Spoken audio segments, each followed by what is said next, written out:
आउज़ु बिल्लाहि मिनश्शैतानिर्रजीम बिस्मिल्लाहिर्रहमानिर्रहीम। दोस्तों, मैं अमार क़य्यूम हूँ और आप देख रहे हैं हमारा यूट्यूब चैनल लर्निंग इन। गुज़श्ता दिनों दोस्तों मेरी नज़रों से एक बयान गुज़रा मुफ्ती मुनीब रहमान साहब का।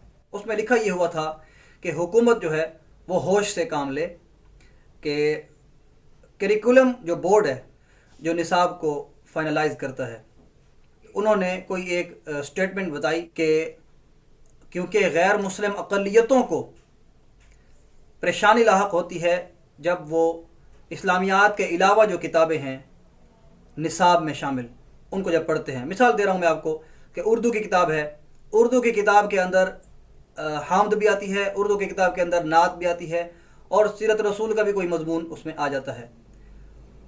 उसका मतन ये था कि भाई इस्लामियात के अलावा जिस भी किताब के अंदर हामद या नात हो या सीरत रसूल का कोई मजमून हो तो उसको निकाल दिया जाए। इस्लामियात खालिस जो है वो काफ़ी है मुसलमानों के लिए।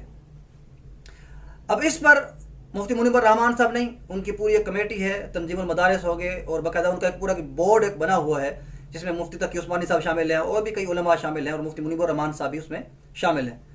उन्होंने एक फिर मुत्तफ़क़ा एक बयानिया निकाला और उस बयानिया में ये लिखा कि भाई मुझे उनकी सजेशन बहुत अच्छी लगी है, लेकिन उसमें थोड़ा सा अगर खूबसूरती पैदा हो जाए तो वो अच्छा हो जाएगा, वो ईजी हो जाएगा।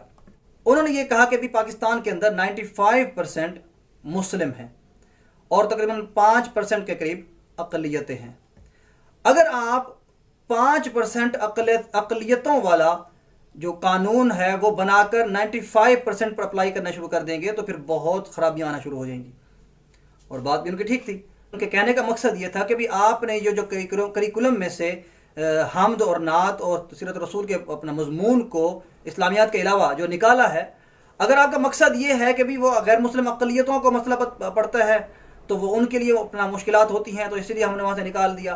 तो कहते इसका तो हल ये नहीं है, ये इसका हल तो नहीं है कि भी आप मुसलमानों की किताबों के अंदर से जो 95% जो अक्सरियत में हैं उनकी किताब में से आप 5% जो अक़लियतें हैं उनके मुताबिक आप निकालना शुरू कर दें मजमून में से। अब अगर कल को वो कहते हैं कि भी इस मजमून के अंदर से आप वो भी निकाल दें, तहरीक पाकिस्तान निकाल दें, करारदाद पाकिस्तान निकाल दें, दो कौमी नज़रिया निकाल दें, तो फिर क्या आप उसको निकालना शुरू कर देंगे ऐसे 5% उनकी खातिर? ऐसा नहीं हो सकता। इसीलिए उन्होंने कहा कि भी आप कोशिश करें क्योंकि ऐसा निसाब बनाएं उनका अलग से, जो 5% गैर मुस्लिम अक़लियतें हैं उनका अलग से एक निसाब बनाएं और उस निसाब के अंदर आप बाकायदा उनकी जो किताबें हैं वो उनको शामिल कर दें और उनका जो पेपर है वो वहाँ से ले लें। अब ये उन्होंने एक सजेशन दे दी, सजेशन तो अच्छी है लेकिन इसमें थोड़ी सी चेंजिंग की ज़रूरत है। चेंज ये इसमें आना चाहिए कि इस तरह अगर किया जाए तो इस तरह फिर हुकूमत के लिए भी मुश्किल खड़ी हो जाएगी कि वो पूरे मुल्क के अंदर पहले अलग अलग से सेंटर्स बनाए, जिस सेंटर के अंदर वो ये क्या अपना लाजिम कर दे कि भाई इन सेंटर्स के अंदर सिर्फ जो है वो गैर मुस्लिम जा सकते हैं, मुसलमान इसमें नहीं जाएंगे, मुसलमान क्योंकि वो उनका निसाब एक अलग से है इसीलिए हम अलग से उनको भेजेंगे उस सेंटर के अंदर। तो इस तरह पॉसिबल नहीं है, मुश्किल हो जाता। मेरी सजेशन इसमें यह है कि जिस तरह आप ये करते हैं कि इंग्लिश मीडियम का कोई स्टूडेंट हो और उसके साथ उर्दू मीडियम का कोई स्टूडेंट हो तो पेपर के अंदर ऊपर एक ऑप्शन लिखा हुआ आ जाता है कि इंग्लिश मीडियम वाले इसको अटेम्प्ट करें और उर्दू मीडियम वाले इसको अटेम्प्ट करें। वो हिंदू हैं या वो गैर मुस्लिम अक़लियतें हैं, वो उसको नहीं पढ़ना चाहती हैं तो ठीक है, ना पढ़ें, हम उनके ऊपर ज़रूरी नहीं है लाइक हाफिद्दीन, उसके तहत हम उनके ऊपर कोई जबर नहीं करते हैं कि वो उसको पढ़ें। ठीक है, उनका आप अलग से निसाब तय कर दें कि भाई आपको ये निसाब पढ़ाया जाएगा, वो उनको निसाब पढ़ाया जाए। जब पेपर की बारी आए तो पेपर के अंदर आप क्वेश्चन अलग से लिख दें उसी एक पेपर के अंदर। उर्दू का पेपर एक मिसाल हो रहा है या जिस में भी इस तरह का मामला पेश आता है उसमें नीचे से एक अलग से एक पॉइंट बना लें, 1 2 3 क्वेश्चन, और उसमें लिख दें कि भाई गैर मुस्लिम अक़लियतें वो इस क्वेश्चन को हल करें। अब मसला हल हो गया। अब चाहे हमद का सवाल भी आ जाए, चाहे नात का सवाल भी आ जाए, चाहे कोई सीरत रसूल का मजमून का सवाल भी आ जाए तो अब उनके ऊपर भी कोई ऑब्लिगेटरी नहीं है कि वे उसको पढ़ें, लेकिन मुसलमानों के निसाब में से भी वो नहीं निकल रहा।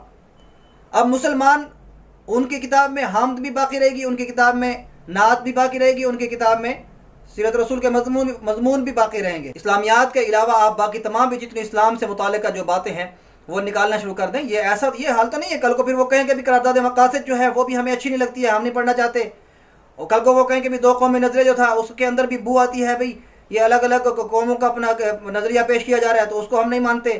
फिर तहरीक पाकिस्तान और जितनी भी हमारी जद्दोजहद हुई वो हुई किस वजह से? وہ اسی وجہ سے ہوئی تھی نا کہ ہم نے ایک الگ سے ملک لینا ہے، ہم نے الگ ایک اپنی عبادات رکھنی ہے، ہم اس میں ہر چیز کرنے کے لیے آزاد ہوں.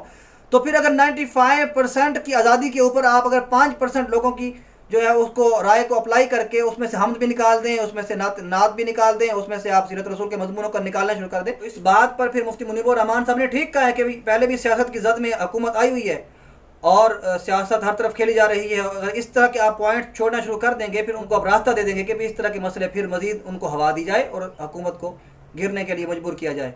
میں وزیر اعظم عمران خان صاحب سے یہ کہنا چاہتا ہوں کہ اس طرح کی کوئی بھی قرارداد اگر پیش کرنی ہو یا کوئی بھی اس طرح کا حکم نامہ جاری کرنا ہو تو اس کے اندر علماء اور جتنے بھی باقی لوگ شامل ہیں ان کو شامل کیا کریں اور متفقہ طور پر ایک قرارداد پیش ہو تاکہ اس طرح کے کوئی مسائل پیدا نہ ہوں. آج کے لیے اتنا ہی.